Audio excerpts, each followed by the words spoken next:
러시아는 15만 명 안팎이지 않을까. 반면에 우크라이나는 50만 명이 넘어갈 것이다. 적어도 러시아의 한 3배나 4배에 해당하는 사망자가 우크라이나 측에 더 나왔다는 것은 뼈아픈 그 손실이라고 할 수 있겠죠. 교수님 또 굉장히 오랜만에 뵙는데 러시아 근황 관련해서 뭐 늘 자주 많은 분들이 찾아뵙고 있을 텐데 요즘에는 좀 전반적인 분위기가 좀 어떤 것 같으신가요? 시청자분들의 댓글이라든가 반응이라든가 이런 것들이.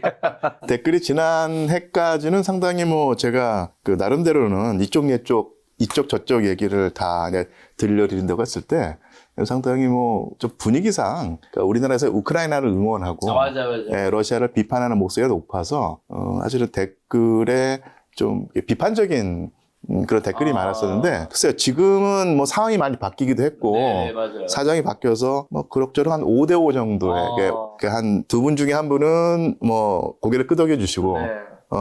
두 분 중에 한 분은 아직 또 이제 고개를 네. 가로주어 주시고 뭐 그런 상황입니다. 교수님 뭐 러시아 우크라이나 전쟁, 러시아 침공에 대해서 뭐 옹호한다 뭐 이런 게 아니라 그 침공이 왜 일어났는지 역사적인 배경과 정확한 상황을 이제 설명했는데 사실 뉴스나 뭐 이런 것에서 좀 잘못 나간 것도 뭔가 우크라이나가 전쟁에 막 지금 이기고 있는 것처럼 보여지는 거 있었지만 뭐 우리 입장에서 사실은 그게 정의라고 생각하기 때문에 좀 왜냐면 침공을 받았으니까 그걸 바랄 수는 있지만 또 현실은 다른 건데 그 사실을 좀 짚다 보니까 그런 좀 현상이 댓글에 좀 있었던 것 같은데. 글쎄 뭐 저로서는 뭐 조금은 뭐 이렇게 섭섭한 것이 제가 예를 들어서 뭐 러시아를 옹호했다든지 푸틴을 정당화했다는 것이 아니라 러시아 사람들은 이렇게 생각한다.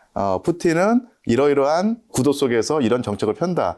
이것을 설명해 드리는데 그것을 전쟁을 정당화하느냐는 식으로 좀 오해하시는 분들이 있어서 좀 안타까운 측면이 그런 게 있었어요. 아니라 최대한 그 사실적으로 설명해 주고 계시는 교수님 현재 자 2022년 벌써 5월입니다. 아직 전쟁 안 끝났죠. 그렇죠. 러우 전쟁 현재 전쟁 근황은 어떻게 되나요? 요즘에 좀 잠잠한 것 같아요. 뭔가 소식들이. 아무래도 사실은 그 전반적인 전황은 작년 그 중반부터 러시아 쪽으로 확연하게 유리하게 전개가 됐고요.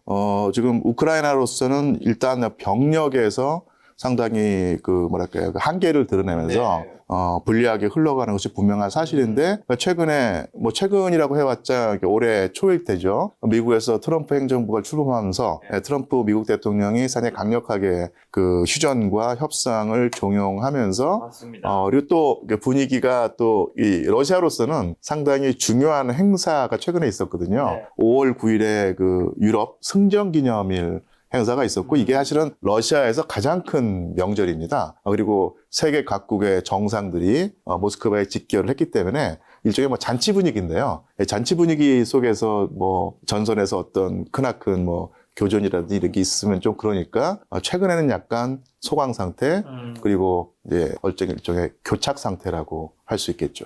저 방금 전에 트럼프 얘기도 해주셔서 트럼프 전쟁 내가 그 집권하면 하루만에 종식시킨다고 했는데 안 됐단 말이죠. 왜 트럼프 뜻대로 되지 않고 있을까요? 사실은 이 러시아 우크라이나 전쟁을 아주 단순하게 생각을 하자면 러시아라고 하는 한 진영과 미국이라고 하는 진영이 격돌을 했고, 그러니까 미국의 어떤, 그러니까 뭐랄까요, 대리격인 나라가 우크라이나였거든요. 크게는 그 러시아와 미국의 어떤 대립이라고 할 수 있을 텐데, 지금 그 미국의 트럼프 대통령이 바라는 것은 조속한 휴전 내지 종전입니다. 그렇죠. 그러니까 이게 빨리 전쟁을 매듭짓는데 중점이 가 있는 것이고요. 그 뭐 특별한 이유가 있을까요? 러시아 우크라이나에서 빨리 그 발을 빼서 힘을 좀 축적을 한 다음에 그 다음에 이제 가장 큰 라이벌이자 주적이라고 볼 수 있는 중국에게 올인이라고 하는 표현을 쓸 수 있겠죠. 거기에 힘을 다 투사하려고 하기 때문에 그렇습니다. 근데 왜 안 끝나고 있는 거죠? 미국은 조속한 휴전 내지 종전을 바라는데 러시아로서는 특히 이제 푸틴 입장으로서는 조속하기보다는 근본적인 해결을 지금 원하고 있거든요. 그러니까 물론 여기서 근본적이라고 하는 것은 러시아 측의 입장에서 볼 때 근본적인 해결입니다. 그래서 러시아가 지금 근본적이라고 하면 우크라이나가 나토에 가입을 해서 러시아에게 군사적, 정치적 위협을 가하는 사태를 방지하는 것이고요. 또 하나 중요한 푸틴이 전쟁을 일으킨 명분이 우크라이나 동부에 살고 있는 러시아계 우크라이나 주민들을 우크라이나 중앙정부가 부당하게 핍박하고 탄압하고 있기 때문에 이들을 지켜내기 위함이란 얘기죠. 그런데 일단 우크라이나를 나토에 가입하지 못하게 하고 그다음에 그 군사력이 커서 러시아를 위협하지 못하게 하려고 했을 때는 조금 더 우크라이나를 몰아붙여서 더 쉽게 말하면 우크라이나의 국가 기능을 좀 마비해야 시켜야 되는 상황이기 때문에 조금 더 전쟁을 지속하려고 하는 측면이 있고요. 또 하나 러시아계 우크라이나 주민들 이들을 생각할 때 만약에 지금 젤렌스키 정부가 러시아 입장에서 보면은 네오나치 정권이거든요. 그러니까 이들이 계속해서 집권을 하게 된다면 다시 또 그 동부에 있는 러시아계 우크라이나 주민들을 핍박하지 말라는 보장이 없다. 그래서 중립적인 정부라든지 그 러시아 친화적인 정부까지는 아니더라도 일정 그런 그 자국 내의 소수민족을 억압하지 않는 그런 온건한 정부가 들어서길 바란다. 근데 이런 러시아 측의 조건이 아직은 무르익지 않았다고 생각하기 때문에 더 교전 상태 내지는 전쟁을 지속하고 싶은 것이고요. 또한 뭐 다 생각하시겠지만 전황이 러시아에게 유리한데 굳이 그러니까 급한 쪽은 전황이 불리한 쪽이니까요. 굳이 그 러시아가 푸틴이 나서서 휴전 종전을 하려고 하는 상황은 아니겠죠. 근데 우크라이나의 동부 쪽에 러시아계 주민들이 이제 핍박받는다는 코멘트 해주셨는데 요거는 사실인 건가요? 아니면 러시아 측의 억측인 건가요? 그 2014년으로 거슬러 올라가는데요.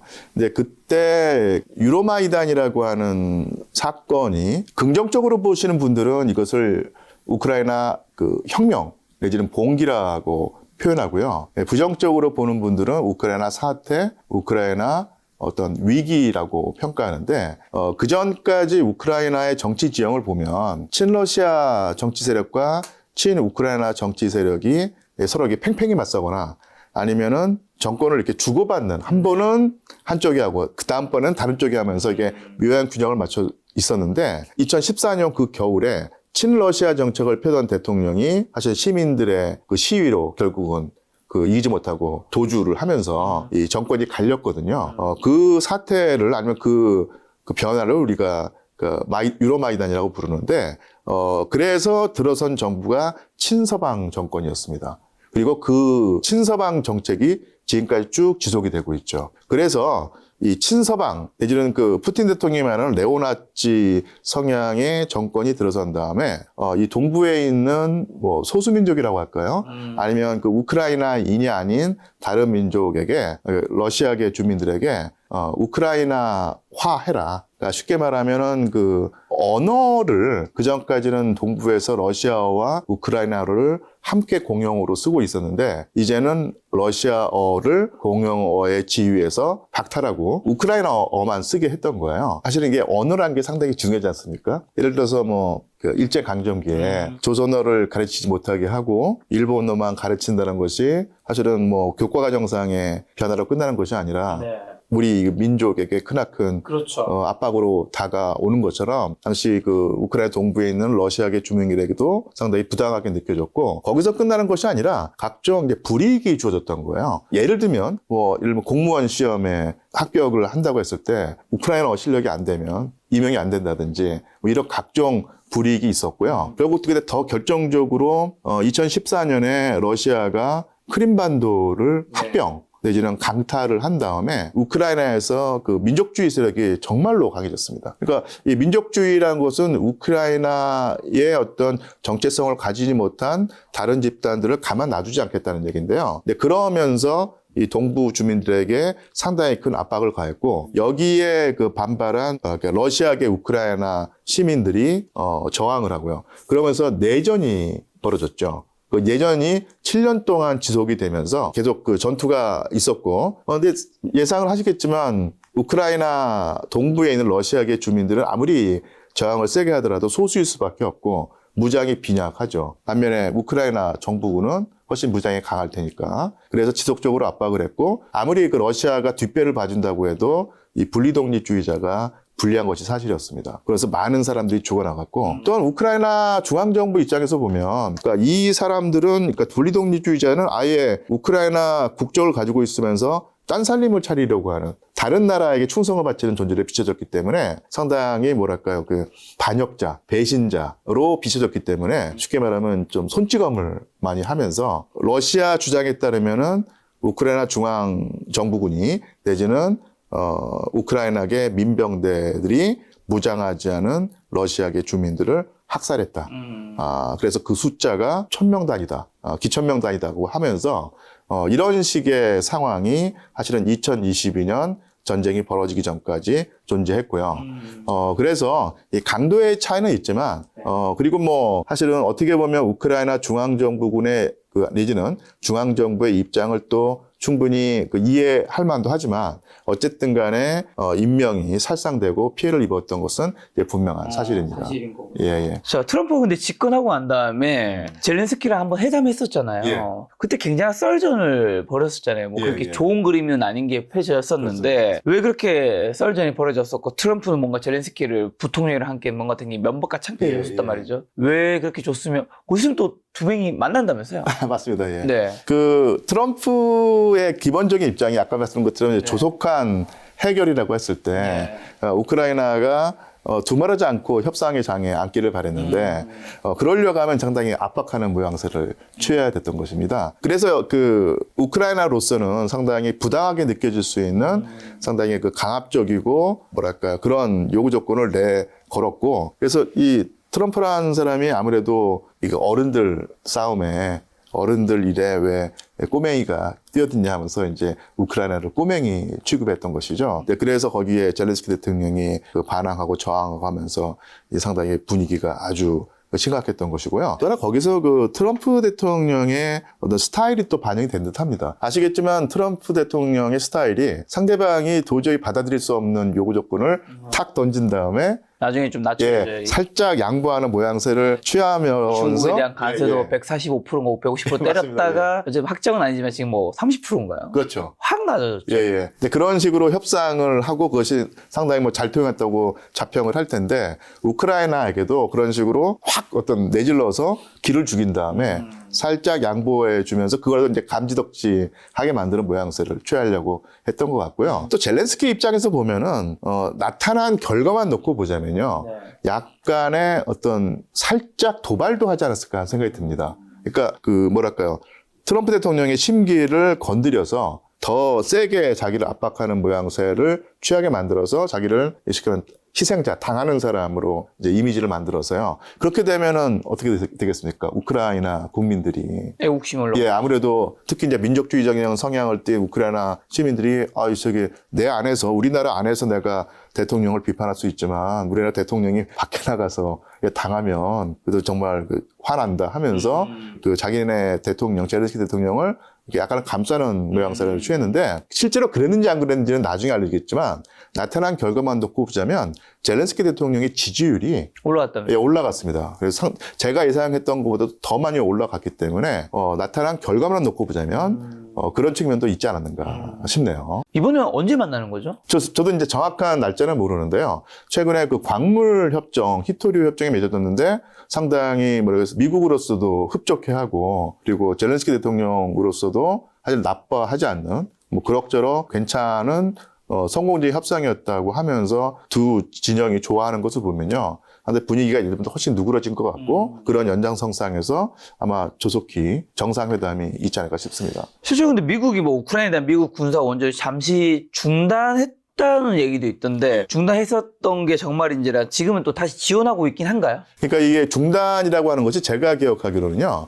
무기를 제공하는 걸 상당히 줄였고 결정적으로 아마 그 우크라이나에게 압박으로 다가가는 게 이 군사 정보를 제공하는 것이었습니다. 네네네. 군사 정보를 제공받아야지 그것을 바탕으로 해서 그 열세에 있는 병력이 모자란 우크라이나가 훨씬 더 효율적으로 방어를 한다든지 러시아에 급소를 쳐서 상대방을 아프게 만들었었는데 그런 위성 정보라든지 이런 것이 다 끊겨버렸으니까 우크라이나로서는 그런 군사 정보를 얻을 수가 없거든요. 잠시 끊었던 건 맞는 건가요? 그래서 그 군사 정보를 한때 끊었습니다. 그래서 그때 확연하게 전황이 우크라이나에게 불리하고 우크라이나의 사상 대비율이 네. 올라갔거든요. 그래서 아마 그 군사 원조를 중단했다고 하는 것은 아마 그 군사 정보, 그 위성 정보라든지 네. 이런 그 휴민트, 시긴트 이런 것을 했던 것이고요. 그것은 이제 그때 한때 끊었다가 지금은 또 그 상당 부분 복구가 됐다고 하더라고요. 끊었던 이유는 미국이 이제 본인들이 파워를 보여주게 하는 파워주기 하고 잠만 말고 협상회장에 임해라.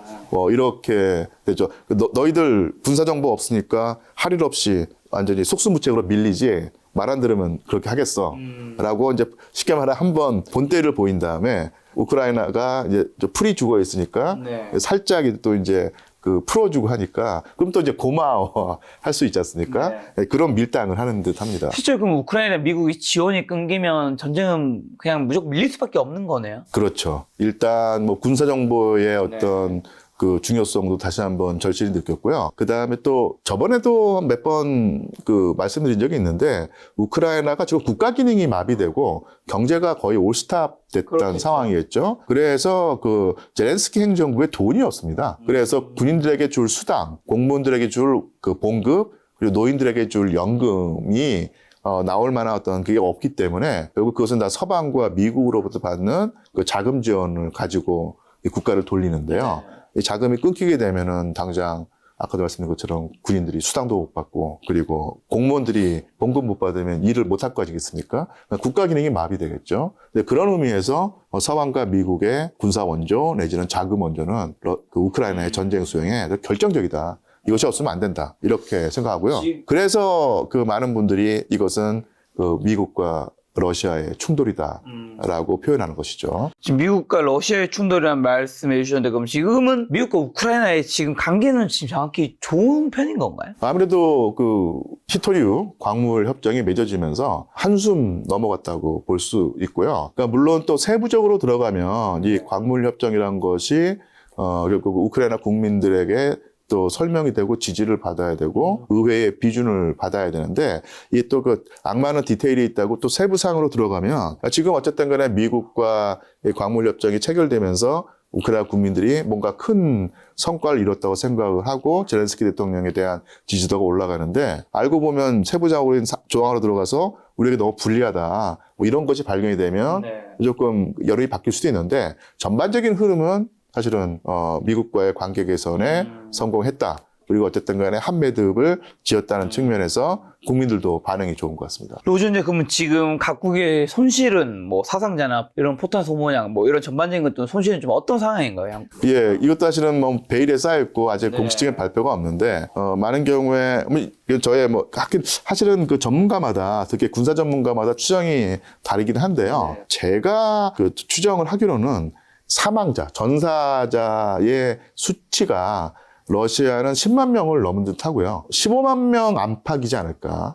그렇게 되는데, 사실 반면에 우크라이나는 50만 명이 넘어갈 것이다. 그리고 어떤 분들은 70만 명, 100만 명 운운한 분도 있거든요. 근데 그건 좀 과장일지 모르지만, 적어도 러시아의 한 3배나 4배에 해당하는 사망자가 우크라이나 측에 더 나왔다는 것은 이제 좀 분명하다고 느껴지고요. 근데 그렇다고 했을 때 우크라이나의 사망 전사자 비율이 높고 이것이 워낙 이게 크기 때문에 우크라이나로서는 상당히 감당하기 어려운 상황인데 그렇다고 해서 러시아로서도 우리는 쉽게 말하면 상대방보다 훨씬 적다. 3분의 1, 4분의 1밖에 우리 피해가 없기 때문에 괜찮다고 해서는 안 되는 게 사실은 2차 세계대전 1945년에 끝났던 2차 세계대전 이후로 러시아가 가장 큰 인명피해입니다.